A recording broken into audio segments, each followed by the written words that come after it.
இப்ப உனக்கு திருப்தியா? அடிபட்டு மிதிப்பட்டு கிழிச்சு நாரா நிக்கிற. ஊ வெண்ணிலான்னு நானா தான் சொல்லிக்கிட்டு இருக்கேன். அதான் உன் மனசுல அந்த நினைப்பு துளி கூட இல்ல. அப்படி இருந்திருந்தா இப்படி திரும்ப திரும்ப என்ன நீ கை விட்டுருப்பியா? நான் என்ன பாவம் பண்ண? இங்க பாரு, என் புருஷனை என் கையால தார வாத்து கொடுக்கிற நிலைமைக்கு என்ன ஆளாக்கி வேடிக்கை பார்க்க போறியா? அப்படி மட்டும் நடந்துச்சு, நானும் சரி என் குழந்தைங்களும் சரி இந்த உலகத்தை விட்டே போயிடுவோம். உனக்கு அதான் வேணும்னா அத நான் இப்ப கூட பண்ண தயாரா இருக்கேன். தயவு செஞ்சு என் முத்து மாமாவை இந்த பிரச்சனையில இருந்து விடு வச்சிரு. அவர் அசிங்கப்படுறதை என்னால பார்க்க முடியல. வெண்ணிலா, என்ன வெண்ணிலா பேசிட்டு இருக்கிற? கோவிலுக்கு வந்து சாமிக்கு முன்னாடி செத்துருவன் பேசிட்டு இருக்க. பிரச்சனை இருக்குது வெண்ணிலா, அதை நம்ம வாங்கிட்டு வந்து வரோம். வாழ்ற வரைக்கும் நமக்கு பிரச்சனை இருக்க தான் செய்யும். அதுக்காக சாக முடியாது. அந்த பிரச்சனை எப்படி தீர்க்கிறது, அந்த பிரச்சனை எப்படி எதிர்கொள்றதுன்னு தான் பார்க்கணும். தயவுசெய்து இந்த மாதிரிலாம் பேசுற நம்ம எதாவது பண்ணலாம். என்ன முத்து மாமா என்ன பேசுற? திரும்ப திரும்ப நான் செத்து பொழைச்சிட்டு இருக்கேன். ஸ்வேதா ரொம்ப ரொம்ப தப்பானவ. அவ பண்றது அத்தனையும் அநியாயம்னு நமக்கும் சரி இந்த ஊருக்கும் சரி எல்லாருக்கும் நல்லாவே தெரியுது. ஆனா அவ ஏதேதோ விஷயங்கள் எல்லாம் வச்சு என்ன பண்றா ஏது பண்றான்னு ஒண்ணுமே புரியல. திரும்ப திரும்ப ஜெயிக்கிறா. அது எப்படி முத்து மாமா நடக்கும்? நம்ம என்ன தப்பு பண்ணோம்? அவ என்ன நல்லது பண்ணா? இல்ல இதெல்லாம் போன ஜென்மத்து கடனா? எனக்கு தாங்கல முத்து மாமா. நிலைமை எப்பவுமே இப்படியேதான் போகுமா? இது எதுவுமே மாறாதா? எப்பவுமே நாம இப்படியே அழுது புலம்பிட்டே இருக்க வேண்டியதானா? நம்மள காப்பாத்துறதுக்கு யாருமே இல்லையா?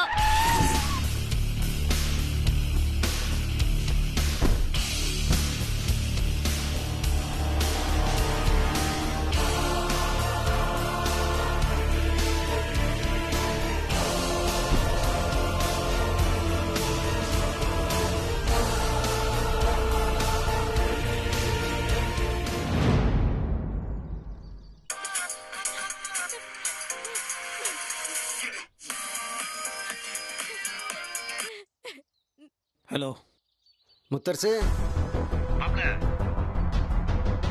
அண்ணாமலை பேசுறேன்டா.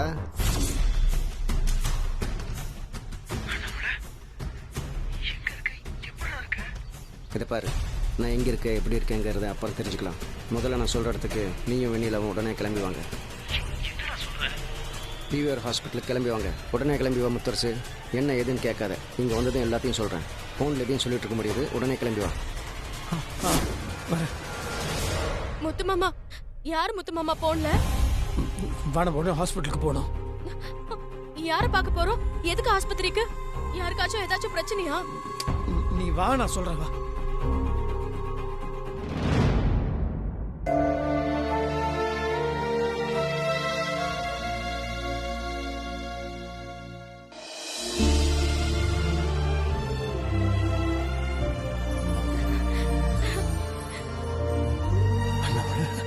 அண்ணே, நீங்க எப்படிண்ணே இங்க?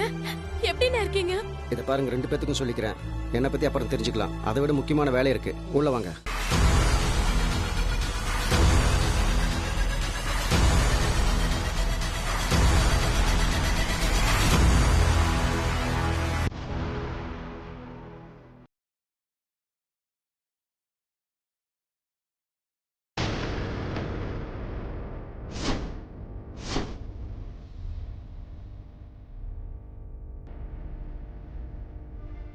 கல்பனா,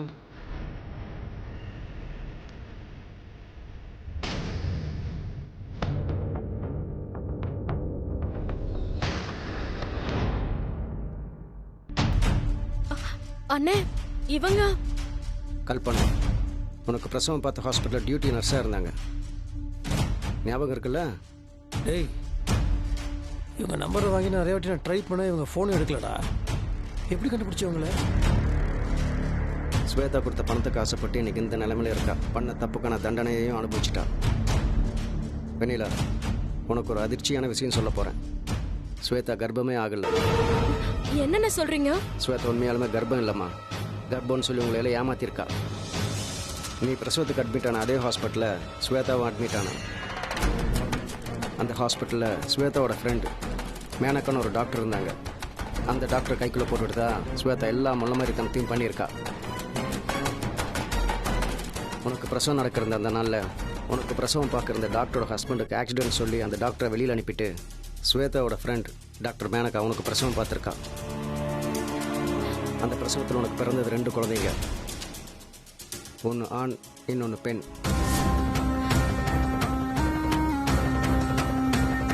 பிறந்த ஆண் குழந்தைய ஸ்வேதா பக்கத்தில் கொண்டு போய் படுக்க வச்சுட்டு உனக்கு பிறந்தது 2 பெண் குழந்தை, அதில் ஒன்று சித்தே பிறந்துச்சுன்னு உங்ககிட்ட போய் சொல்லிட்டாங்க.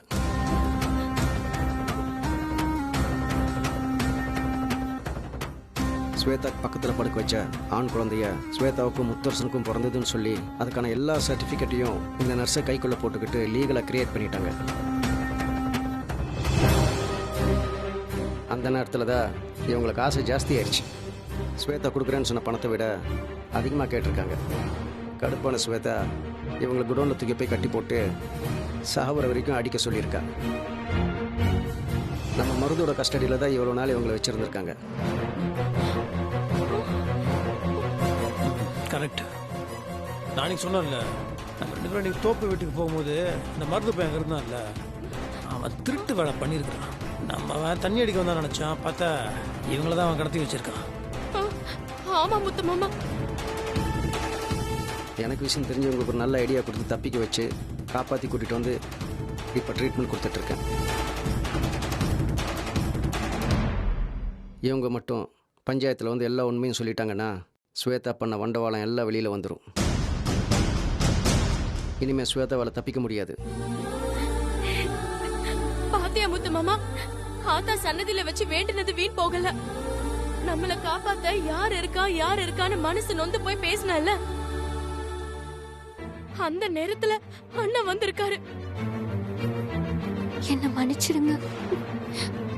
என்ன மாதிரி பாவி யாருமே இருக்க மாட்டாங்க. உங்களுக்கு எவ்வளவு பெரிய பாவத்தை பண்ணிட்டேன். அதான் பேராசை பெருநஷ்டம்.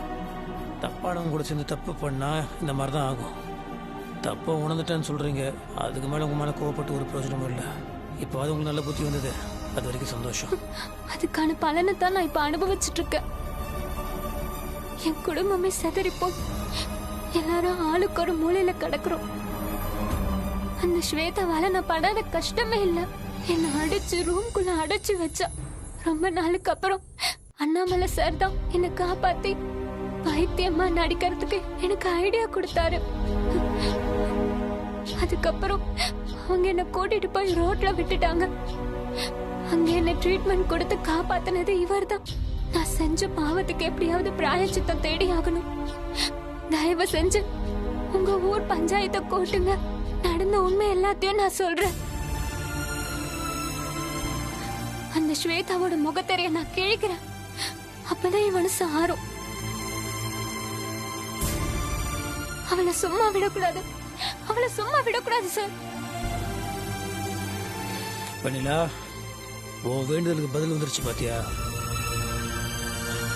டேய், உனக்கு தானே நாங்கள் நன்றி சொல்லணும். வெண்ணிலா அவனை எப்படி சமாதானப்படுத்துறது, எப்படி இந்த பிரச்சனை காப்பாற்றுறதுன்னு யோசிச்சுட்டு இருந்தேன். கடவுளை பார்த்து நான் பேசிட்டாரா, என் நண்பன்டா. டேய், நான் உன் நண்பன்டா. நன்றி சொல்லி நான் 3வது மனுஷன் ஆக்கிறாத சார். நீங்க எப்ப பஞ்சாயத்துன்னு சொன்னாலும் நான் வந்து உண்மையை சொல்றேன் சார். நான் உண்மையை சொல்றேன் சார். நான் உண்மையை சொல்றேன். என்னாச்சு உங்களுக்கு? கல்பனா, ஜாக் நர்ஸை கூப்பிடு. ஓகே.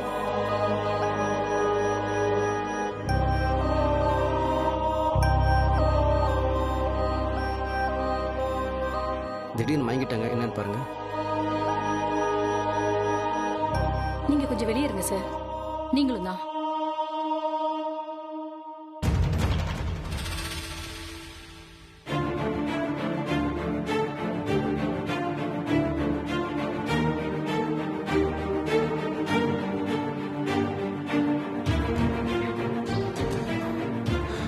என்னடா திடீர்னு இப்படி மயக்கமாயிட்டாங்க?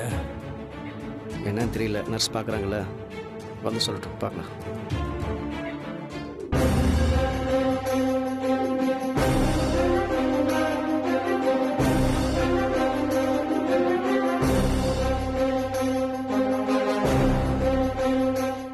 ட்ரிப்ஸ் போட்டிருக்கேன், கொஞ்ச நேரத்துல சரியாயிடுவாங்க. நீங்க யாரும் போய் அவங்களை டிஸ்டர்ப் பண்ண வேண்டாம் சார்.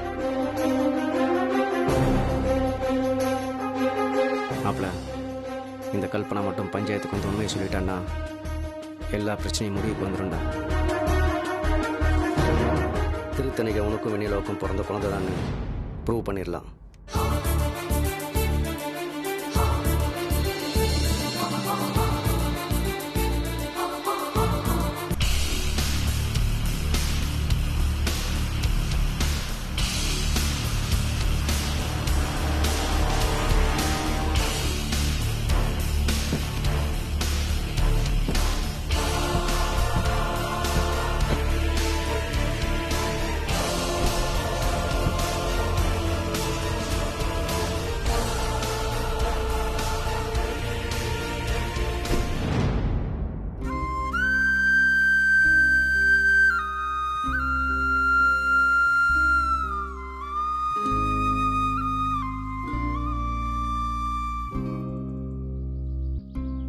எனக்கு எதுக்குமா இதெல்லாம்?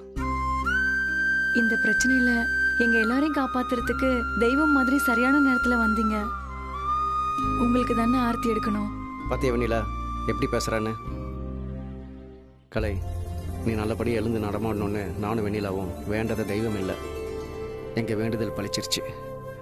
நீ இப்படி பேசுறது கேட்கும்போது எங்களுக்கு எவ்வளோ சந்தோஷமா இருக்கு தெரியுமா? நீ ஹாஸ்பிட்டல் அன்கான்சியஸாக படுத்திருக்கும் போது நிறைய தடவை உங்ககிட்ட பேசியிருக்கேன். உனக்கு ஞாபகம் இருக்கா? இருக்கு. அதெல்லாம் எப்படி ஞாபகம் இல்லாம போகும்? அதனால உங்களை பார்க்கும்போது எனக்கு புது ஆளாவே தெரியல, ரொம்ப பழகினவரா தெரியுறீங்க. உண்மையா தானே?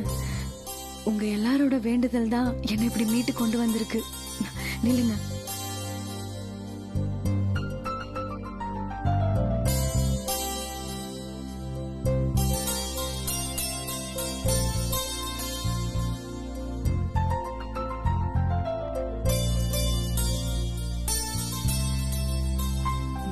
எல்லாரும் உள்ள போங்க.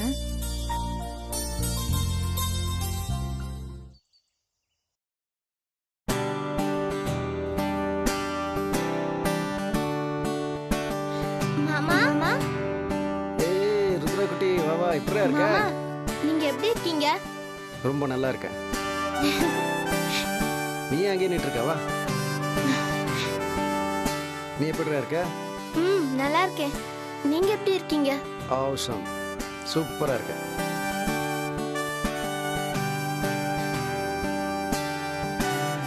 ஆமா, இவங்க ரெண்டு பேர்த்தையும் எப்படி டெய்லி அடையாளம் கண்டுபிடிக்கிறீங்க?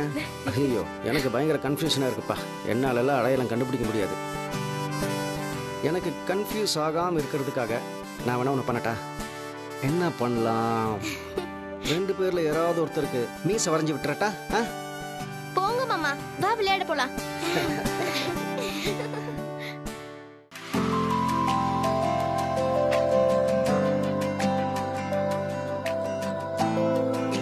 என்னடா அப்படி பார்க்குற?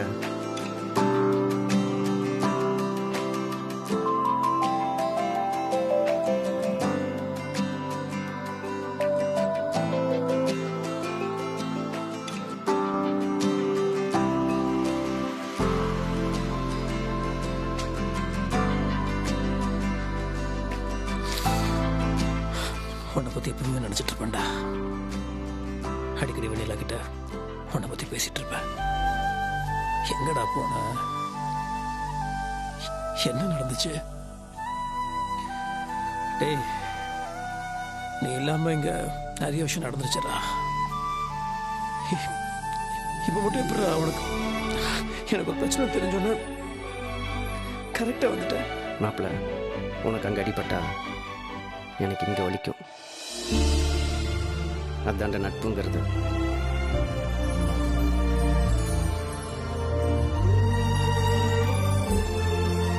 எங்க போன? என்ன நடந்துச்சு? எப்படி வந்த? உனக்கு எப்படி இதெல்லாம் தெரியும்? எதனால நீ? டேய் இருடா, கேள்வி அடிக்கிட்டே போகாத. அப்புறம் என்ன கேள்வி கேட்டால் உனக்கும் மறந்துடும், பதில் சொல்ல எனக்கும் கஷ்டமா இருக்கும். மாப்பிள்ள, இந்த உடம்பு மட்டும்தான் எங்கேயோ இருந்தது, ஆனால் மனசு முழுக்க ஒன்றையே தான் சுற்றி வந்துட்டு இருந்தது. அப்புறம் கேட்டியே எப்படி கரெக்ட் டயத்துக்கு இங்கே வந்தேன்னு? அந்த ஆண்டவன் சொன்னான், இந்த அண்ணாமலை கரெக்ட் டயத்துக்கு இங்கே வந்துட்டான். அப்புறம் இங்கே நடக்கிற விஷயம்ல எப்படி உனக்கு தெரியும்னு கேட்டியே. உனக்கே தெரியாம உன் வீட்டுக்குள்ள ஒரு ரா ஏஜென்ட் வச்சிருக்க. யாருன்னு தெரியுமா? அழகப்பன்.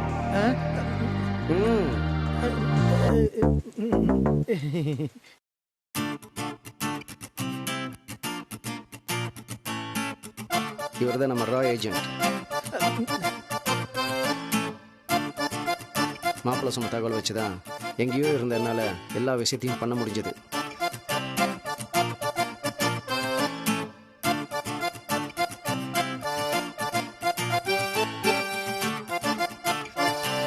என் நண்ப நீ மறுபடியும் வந்துட்டடா. எனக்கு நிம்மதியாக இருக்கு, சந்தோஷமா இருக்குடா. ஒரு யானை பழம் வந்த மாதிரி இருக்குடா. எனக்கும் தான் மாப்பிள்ள ஏதோ அழகப்ப சொன்ன விவரங்களை எல்லாம் வச்சு இங்க வந்தேன். இனி நான் உன்னை கண்டிப்பா காப்பாத்திடுவேன்டா. அண்ணே, இன்னும் நீ செய்ய வேண்டிய பாக்கி வேலை நிறைய இருக்கு. அப்படி என்ன வேலை இருக்குமா? முதல்ல உன் மருமகளை உன் கையால தூக்குங்கண்ணே. No chance.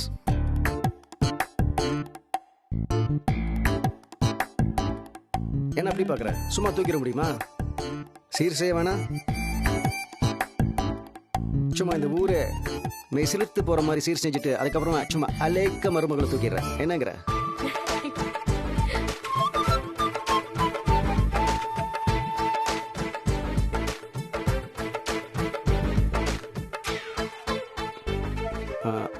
Jack sir. இவன் ஜாக். வணக்கம். வணக்கம் சார்.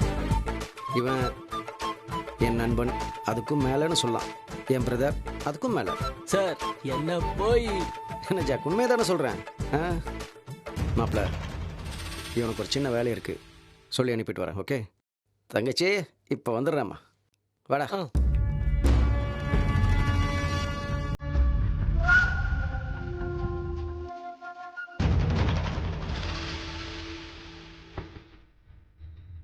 ஜாக், நேராக ஹாஸ்பிட்டலுக்கு போ. ஓகே. கல்பனாவை ஜாக்கிரதையை பார்த்துக்கோ. ஓகே. கல்பனா நம்ம கஸ்டடியில் இருக்கிறது யாருக்காவது தெரிஞ்சா, மெயினாக ஸ்வேதாவுக்கு தெரிஞ்சதுன்னு வச்சுக்கோ, அவள் ஏதாவது பண்ணி குழப்பிடுவா. சரி. அதனால் நீ ரொம்ப ஜாக்கிரதையாக ஓகே. ஓகே. சரி கிளம்பு. ஓகே சார், நான் கிளம்புறேன். Jack sir. ஏதாவது ரொம்ப அவசரமாக இருந்தால் எனக்கு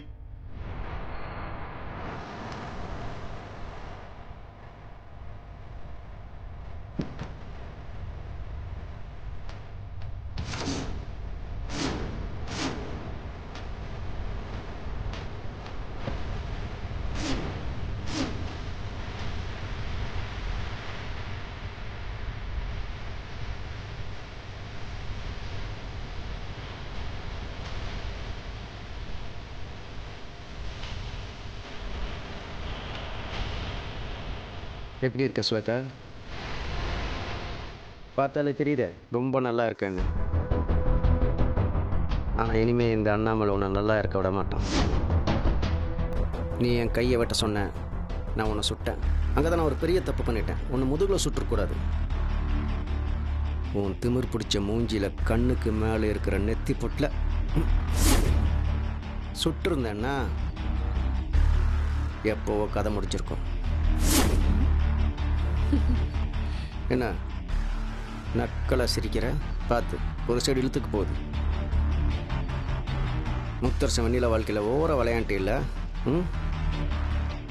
ஏதோ தில்லுமுள்ளு பண்ணி திருத்தணிக்கு உனக்கும் முத்தரசனுக்கும் பிறந்த குழந்தை நிரூபிச்சிருக்க. அத்தனை பேர் முன்னாடி பஞ்சாயத்தில் முத்தரசன் தலை குனிஞ்சு கண் கலங்கி நின்றுருக்கான். இனிமே இப்படியெல்லாம் நடக்காது ஸ்வேதா. முத்தரசன் மேலே விழுந்த பழி எல்லாத்தையும் நீக்கி காட்டுறேன். உனக்கு எதிராக என்கிட்ட ஒரு பெரிய ஆதாரம் இருக்கு.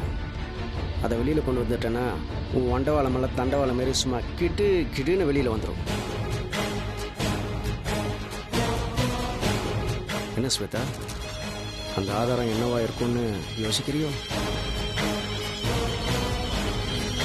ரொம்ப யோசிக்கிறாளே. அந்த ஆதாரம் என்னன்னு கண்டுபிடிச்சவாளோ? சான்ஸே இல்லை சார். சான்ஸே இல்லை ஸ்வேதா, ரொம்ப யோசிக்காத. நான் எதுக்கு யோசிக்கணும்? நான் எதுவும் யோசிக்கல. வந்ததும் வராததுமா உன் வாய்ப்பந்தில் ஆரம்பிச்சிட்டல்ல. இந்த அரட்டல் உருட்டலுக்கெல்லாம் பயப்படுற ஆள் ஸ்வேதா இல்ல. திருத்தணிக எனக்கும் முத்தரச மாமாவுக்கும் பிறந்த குழந்தைதான். அப்படி இருக்கும்போது நான் எதுக்கு அரளனும் மிரளணும்? அதுக்கெல்லாம் வேற யாராவது இளிச்சவாய கண்டுபிடி. அதுக்கு நான் ஆள் இல்லை. ஐயோ ஸ்வேதா, என் எதிரிலேயே ஒரு இளிச்சுவாய் நிற்கும் போது நான் எதுக்கு அனாவசியமா வேற ஒரு இளிச்சுவாயை தேடணும்? அந்த இளிச்சுவாய் நீயாவே இருந்துட்டு போயேன். அப்புறம் இந்த பள்ளி தம்பி யாருன்னு தெரியுதா? எனக்கு என்ன, ஆளை பார்த்தா பேரை சொல்றதுக்கு ஜோசியமா தெரியும்? நோ, உனக்கு ஜோசியம் தெரிய வேண்டிய அவசியமே இல்லை. ஏன்னா உனக்கு அவனை தெரியும். நேரில் நீங்க 2 பேரும் சந்திச்சிருக்காட்டியும் உனக்கு இவனோட குரல் நல்லாவே தெரியுமே. தம்பி சார், உன் மாடுலேஷன்ல ஒரு தடவை பேசி கட்டேன். Okay sir. என்ன ஸ்வேதா மேடம், எப்படி இருக்கீங்க?